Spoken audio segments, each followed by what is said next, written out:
আসসালামু আলাইকুম guys, welcome back to my channel assembler seat. আশা করছি সবাই খুব ভালো আছেন। আবারও আপনাদের মাঝে আরেকটি রেসিপি নিয়ে এসেছি। আর আজকের রেসিপিতে থাকছে চিকেন তান্দুরি। আর ঘরে থাকা মশলা দিয়ে খুব সহজে এই চিকেন তান্দুরিটি হোটেল স্টাইলে বানিয়ে নিতে পারবেন। আর এটা খেতে এতটাই মজার হয়ে থাকে যা আপনি না বানালে হয়তো বুঝতেই পারবেন না। তো চলে যাচ্ছি কিভাবে আমি এই চিকেন তান্দুরিটি বানিয়েছি। এখানে আমি থাই এবং লেগ পিস সহ নিয়েছি, আর একটু ছিঁড়ে নিয়েছি। আপনারা চাইলে আর একটু ছোট করেও এটা নিতে পারবেন। আমি এখানে 2 পিস কাটা লেবুর টুকরা নিয়েছি। তো দিয়ে দিচ্ছি রসটা। তারপর দিয়ে দিচ্ছি 1 টেবিল চামচ রসুন বাটা, 1 টেবিল চামচ আদা বাটা। রসুন, আদা, লেবুটা একসাথে ভালোভাবে মিক্সড করে নিব।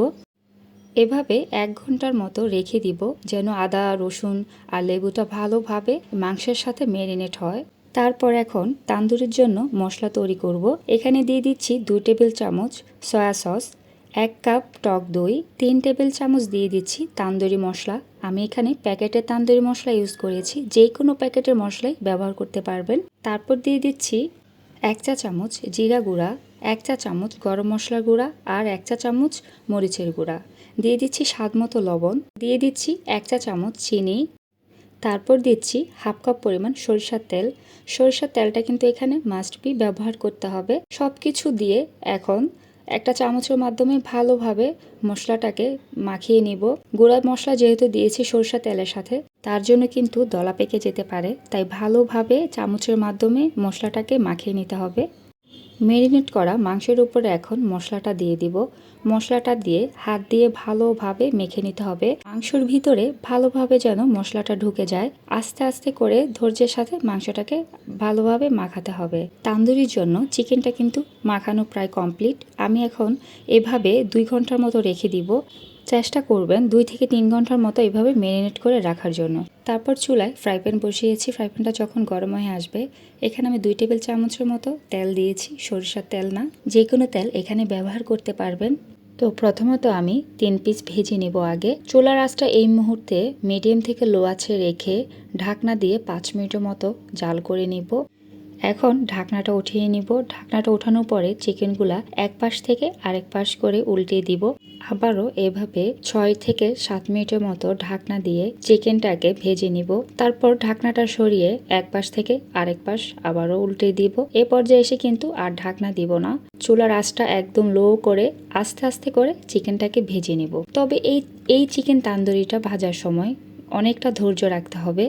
আর একটু পরপর চিকেনের নিচের অংশটাকে ভালোভাবে একটু নাড়া দিতে হবে, যেন পোড়া পোড়া ভাব না থাকে। এভাবে নাড়াচাড়া দিয়ে আবারও চিকেনটাকে ভালোভাবে বসিয়ে দিব। তারপর একটা ব্রাশের মাধ্যমে চিকেনের উপর একটু পরপর মশলা ব্রাশ করে দিব। তো এইভাবে করে নিচের অংশটাকে আমি প্রায় 6 থেকে 7 মিনিট আবারও ভেজে নিয়েছি। আবারও উল্টে দিচ্ছি। তো এরকমভাবে আস্তে আস্তে করে ধৈর্যের সাথে চিকেন তান্দুরিটা ভেজে নিতে হবে। দেখতেই পেলেন কতটা সহজভাবে তা আমি করে ফেলেছি। এটা কিন্তু খেতে একদম হোটেলের স্টাইলে, যা আসলে বলে বোঝানো যাবে না যদি আপনি বাসায় এটা ট্রাই না করেন। তো আমার কিন্তু চিকেন তান্দুরিটা ভাজা শেষ, এখন উঠায় ফেলবো। তো তারপর আমি যে চিকেনের যে এক্সট্রা গ্রেভি ছিল, মশলাটা ছিল, তা এখন তেলের ভিতরে দিয়ে দিচ্ছি। তেলের ভিতরে দিয়ে আস্তে আস্তে ভেজে নিব। যতক্ষণ না পর্যন্ত মশলা থেকে তেলটা না ছাড়বে, ততক্ষণ অবধি মশলাটাকে তেলে ভাজতে থাকবো। তো আপনারা চাইলে, যে আমি প্রথমে শুকনা করে চিকেন তান্দুরিটা ভেজেছি, এভাবেও খেতে পারবেন।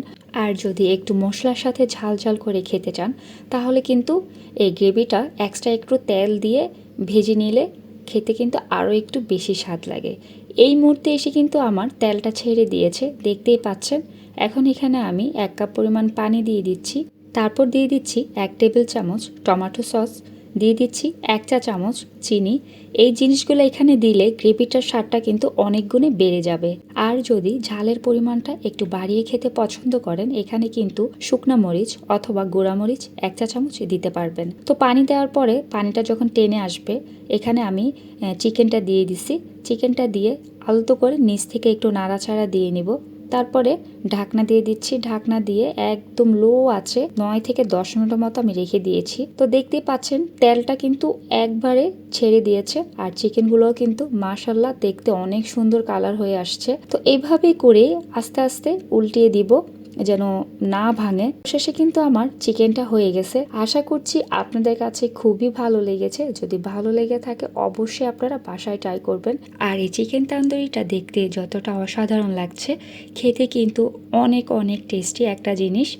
তো একদম হোটেল স্টাইলে আপনিও চাইলে ঘরে এভাবে বানিয়ে নিতে পারবেন।